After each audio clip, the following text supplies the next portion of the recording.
former Indian cricketer, engineer by education, born and brought up in Karnataka and Mysore, and a tech savvy. Considered among India's finest fast bowlers and first Indian fast bowler to make or take over 300 wickets in one-day internationals. His fastest ball was 157 kilometers per hour. ICC match referee as well. Ladies and gentlemen, please welcome Mr. Javagal Srinath in our fireside chat at the Big Tech Show. Thanks, Sanjeev. Srinath, so happy to have you with us today. And thank you so much for taking time out. I know you're traveling across the world and Mysore is in your heart all the time. Few words to begin our chat.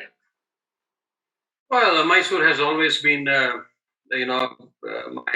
close to my heart. Born and brought up there, educated, everything. I think my cricket started there, and I think the best place I would say on earth for me. Come what may, of late I live in Bangalore, but my heart still is kept safely in Mysore. So live and die in Mysore. What Mysore means to me. Wow, lovely. To have you a brand ambassador like Srinath on a Mysore Tech Show is great to have it. I just want to take a few questions to you, just to know you a little bit more, and the audience can come to know about you, Mel. Everybody knows about you, but some finer details, and your new passion towards the sports tech as well. So if you allow me, we can have a few questions with you. Sure, Sanjay. Thank you, Srinath. Some of the biggest learnings that you have gone through, great career that you have in the sports and an overall journey of your life, technology must have been intervening some way or the other in some form. Do you think how the technology has helped you in maybe the later stages or early stages? Can you elaborate something? Well, I think, coming from the engineering background, let me admit that I wasn't a great engineer. Cricket took most of the time. But in those days, it was the thing to do engineering. And maybe that's the reason why I got into it. But I always understood that and also had tremendous faith in technology. And I had realized then itself that it's going to change the world the way we live. So, I had faith, not that I had a great engineering degree, but I had faith in technology. That was good enough. Sport, technology pervades every walk of life, and sport is no exception. When we started playing cricket, and then we had absolutely no technology to start with. But I think as we grew, and all my classmates who became engineers went to the United States and all parts of the world, and India became pioneer in technology. But somewhere down the line, we were lacking, that intervention in cricket. I could feel that technology could really bring some kind of transparency, accountability, and also meaning to our game. And that's the reason in 1999, we wanted to really bring technology to bring accountability. Until then, Sanjeev, we were just, people used to watch the match, and then the kind of feedback we got from the coach, how to correct ourselves, how to kind of cure our defects, and all those things was, people just randomly spoke about it, and we could not register in our head. Because this sport is very cognitive in nature. You need to see, and then you need to learn. At the same time, how much do you see? You got to see those specifics for you to understand and then learn quickly. So that's where technology played a huge role. Thankfully, in 1999, we had a wonderful company called Phoenix Global Solutions in Bangalore, and a lot of my friends were working, and they came forward to help us out. And that was the first time that we started a digital library where we could store pictures of every ball, tag it, and then retrieve it. Technology was just opening its eyes. And for example, the picture card, we used to get it from Israel. Wow. Those were the days. Now it used to be a big PCB board, and now you have a small chip. Technology has transformed quite a bit. So, that's the time when we had technology, and that brought more meaning into my cricket. And I could make out, where I was going wrong. Otherwise, I used to sit and watch those VHS tapes. Oh, wow. And that used to be laborious. But with this technology, I could really access the picture I want to see from the query screen. And then it made more meaning into my life. And also, compare the previous pictures to the one where you're struggling, and then see the difference. And that was the feedback, what we got. And it was instant. it took some time for me to explain to my own teammates what technology could do. But finally, we were able to achieve it. But now you see, I mean, without technology, no meeting goes on. Without a team can't even field the 11 players. Correct. People being picked for the IPL, everything is on technology now. So coaching is absolutely immersed in technology now. Lovely, lovely.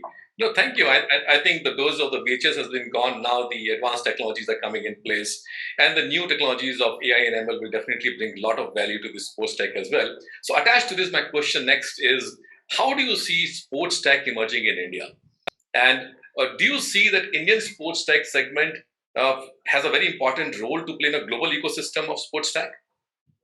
I think, yes, I think we got to progress more and more. I think we have come to a stage where we are getting into the virtual world. We are also getting into the digital space where in terms of somebody don't have to sit and key in. I mean, it should automatically recognize what is happening on the screen, and that's where I think machine learning and all those things could probably come in handy. Now, cricket is still amateur in India, so nobody can start a business assuming that cricket is going to, or probably the Indian sports can really back them up, but they got to go global. So whatever they kind of innovate here in India, that should go global. I think, I strongly feel that there is much more that the latest technology that has evolved can do to sport. I think machine learning is one area where probably, you can eliminate, the data entry guy, and it should automatically pick up everything from the screen and then provide you that information. So I believe in the next 2 to 3 years, you will see a lot of change. I think Indian engineers, I think I meet a lot of them, and I always tell them that this is one space that we need to look into. I think some of the big companies should start this particular division of sports, technology in sports, and then encourage it. We will see a lot of meaning out of it. Well, we see that that talent is absolutely important in any sports. Like, you were born with a talent, Srinath. That's why India feels so proud of you all the time. Even today, we see that you are coaching to the other, cricketers and in sportsmen is bring a lot of value. So talent is important, and the analytics which comes out from a technology piece is also becoming very important and critical. There should be a balance which comes out here. And how do you see this balance reaching?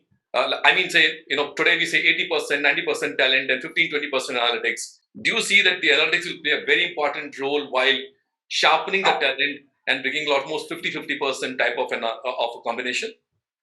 Technology has a huge role, but let us not undermine the talent, the raw talent as it is.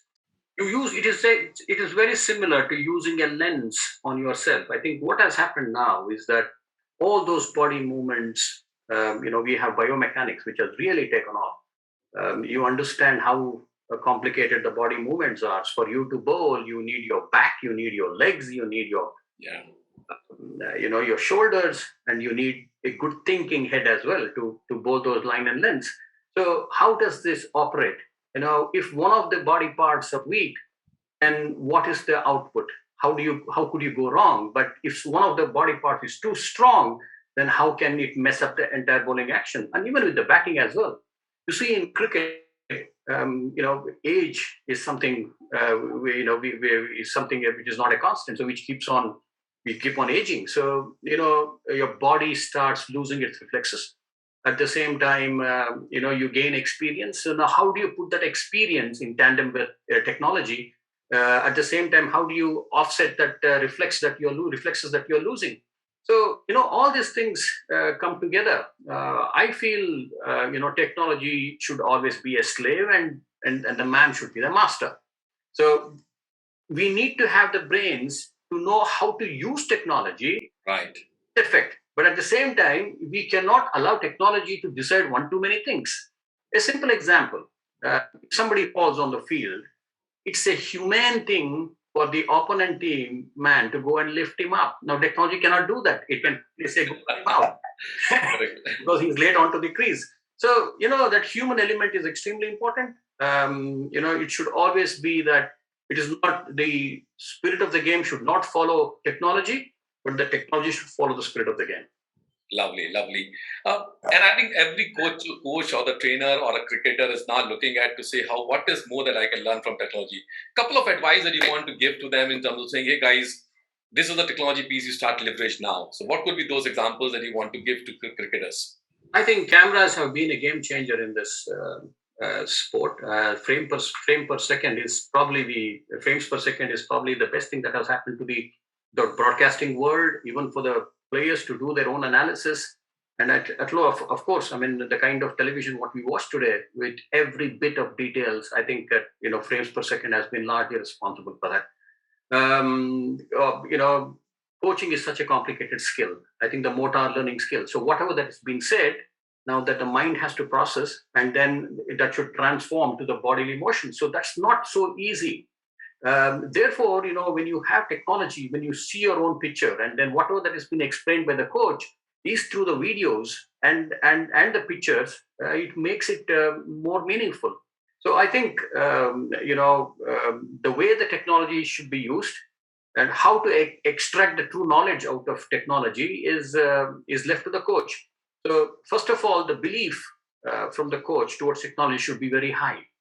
And how much to use and how much not to use is something that he needs to decide upon. So I think it is such an integral part of the sport now that without technology, very little is learned, especially in the domain of sports. Thank you. And you hit the target as well by saying frames per second. This is giving the finer details of every element of a sport which comes out. Organizations like BCCI or ICC, are they really open now to adopt technologies and promote technologies in the cricket?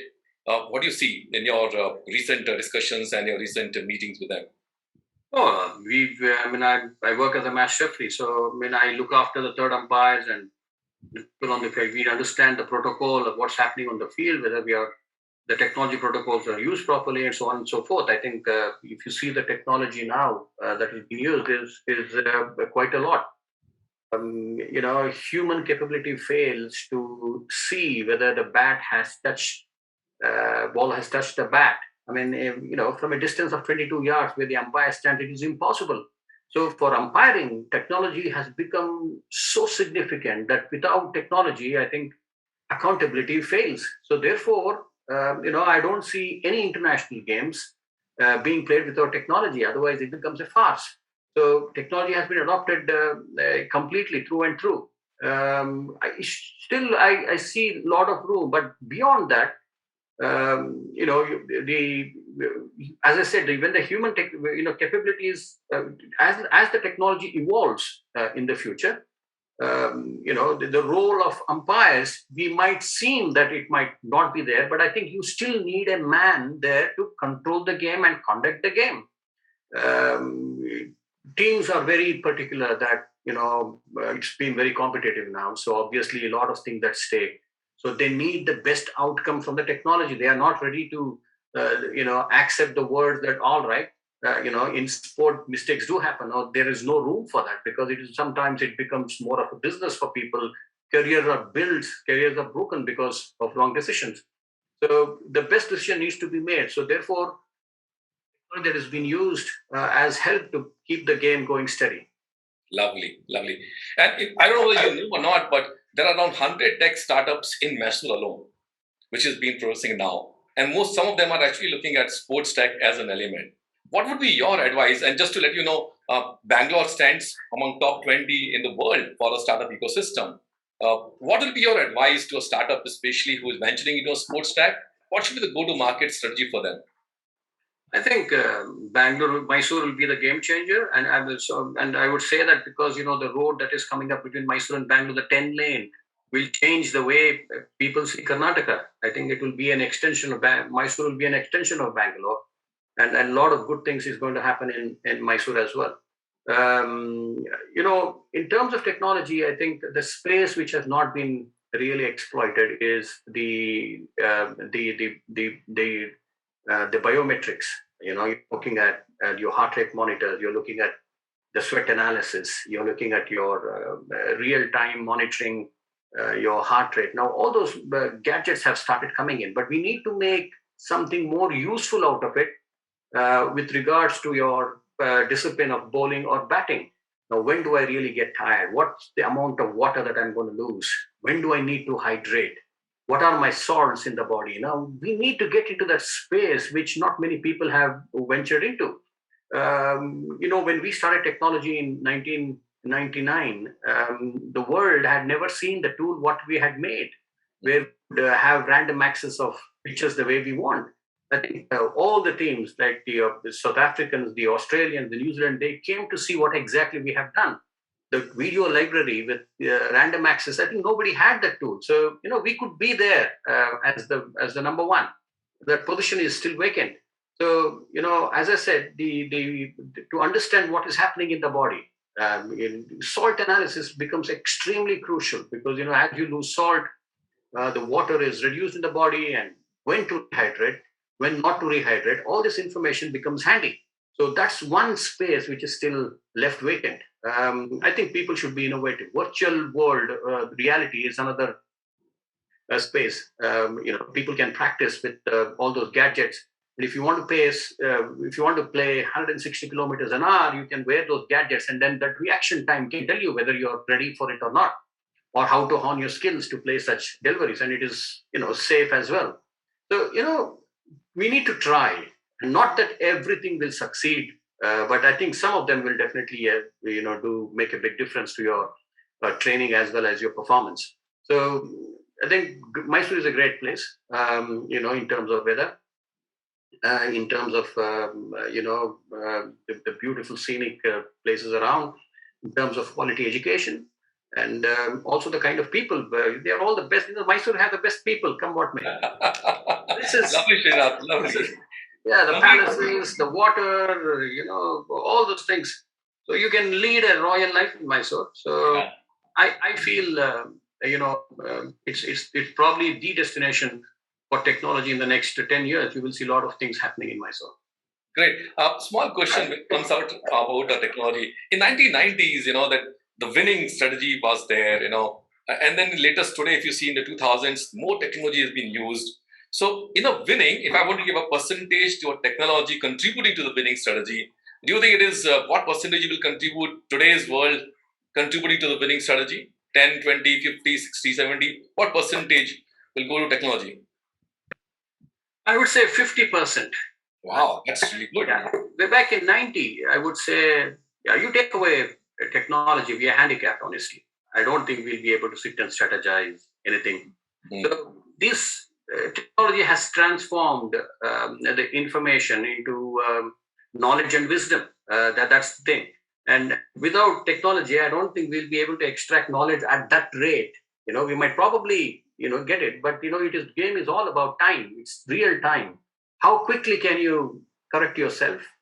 How quickly can you bring up a new strategy? All those things. I think technology gives you the speed. It expedites the process of achieving good things quickly. So therefore, technology is the thing. I would say 50% at the moment. Wow, that's big number. It should not go beyond that. When I say 50%, that's a huge intervention. Oh, absolutely. And that's good enough. No point in expecting anything more to happen because it is the man who is playing by the end of the day. It's not the robotics to make it person. Correct. No, great number. This is actually the inspiring number for many of the startups to look at, say, hey, your technology piece can now contribute India to win the World Cup. And that's what it comes out to be a number. Absolutely. I think, we've got to come up with something new. That should be something, as I said, it is something to do with the body. Yeah. I think the fitness levels, how do we train, the kind of strength, how do we monitor the strength, whether you're doing the right training or not, how to develop one particular muscle which you need more. I think those are the areas. Otherwise, I think in terms of video libraries and random access of pictures and all those, more or less, everybody is on the same page. But any team that goes to the next level is what we want to see. Absolutely. And Mysore is aspiring to become the next level destination for the startup, for the IT companies. I will take another couple of minutes, just 2 minutes on rapid fire questions, quick answers, no more thinking, straightforward, honest answers. One question: if DRS were there in your era, how many wickets you would have taken now? What do you think? Another 250 wickets. Very good. 500 numbers goes up. No, I think DRS has been very honest. I mean, they have now, it's 99.999% accurate. So I think it has brought tremendous insights into where the umpiring was done before, and the ball tracking has been perfect. The ultra edge is something we all see to make sure that, sometimes when the batsman doesn't know whether he has the distortions on the screen. So it's a wonderful innovation. Correct. And now, second question: can we see umpire-less fields now in the near future? Again? Can we see the umpire-less field in near future? As I said earlier, that I think umpires need to be there, and then match referees need to be there. Otherwise, they'll not have a job. Okay. I think umpires, you need to have that human element. I mean, you need to control people. You need to control emotions of the people. This game is, although 50% of the way you play the game is, you use technology at the same time, 90% sometimes, depending upon the individual, 90% people are emotional. Yeah. So you got to control that element. We need to make sure that we invoke the positive emotions out of every player, and I think umpires will be there. Lovely. Now, one more question. Like in chess, we see machine playing with a man. Do you see a cricket match happening with robots and playing with the team players like yours? I don't know. I mean, that's. I think it will be a good innovation case, but I think it is a match of man-to-man talent by the end of the day. So that's where we are, and robots can probably replicate few things and help us, learn nicely. Tomorrow, I don't have anybody to bowl. I mean, I don't have a bowler. Then I can probably take a robo and ask him to bowl. A bowling machine can do it, but you can probably have a robo which is even more, look-alike as a man. So. Very extraordinary thinking that we are going through now. But robots, I don't know. I mean, that becomes a game, video game, or extension of the video game. What we are talking is a man-to-man game. Yeah. No, I can understand that. Last question, rapid fire. Javagal Srinath, Anil Kumble, Venkatesh Prasad, Sachin Tendulkar, a fantastic team investing in sports tech in Mysore. When it's going to happen? How it's going to happen? How are you going to make it happen? I think, first of all, they must understand that Mysore is the best place to unearth talent. Plenty of engineering colleges, where I studied JCE, the NIEs, and Vidyavartaka, and there are so many good engineering colleges. So talent pool is there. We got to kind of bridge them into the industry as early as possible. That is very important, and then give them a direction. I think it is time that the industries go early into the colleges to give people proper direction as to what to expect from the industry. I think that is something which is lacking at the moment. Industry should start thinking about it. I think so. In terms of talent pool, Mysore is already there, and in terms of, as I said, the weather, quality of life, and less pollution and all of it. So, I would expect Mysore to be the destination for software industries. Lovely, lovely. And we look forward to have your group of people around coming and setting up sports tech organizations here in Mysore. Entire Mysoreans, the industry, the startup ecosystem, the bureaucracy is so proud of you, Srinath. And we are looking forward to have you physically available as well sometime sooner, and motivate the entire gathering here, which is here, looking at you, discussing with you about your statement that you just made, and also picking up some of the areas of gap which we think the sports tech can fill in. We look forward to have you sooner on this show once again in Mysore. Thank you so much. Thank you very much, Sanjeev. Thank you so much. Thank you. Bye-bye.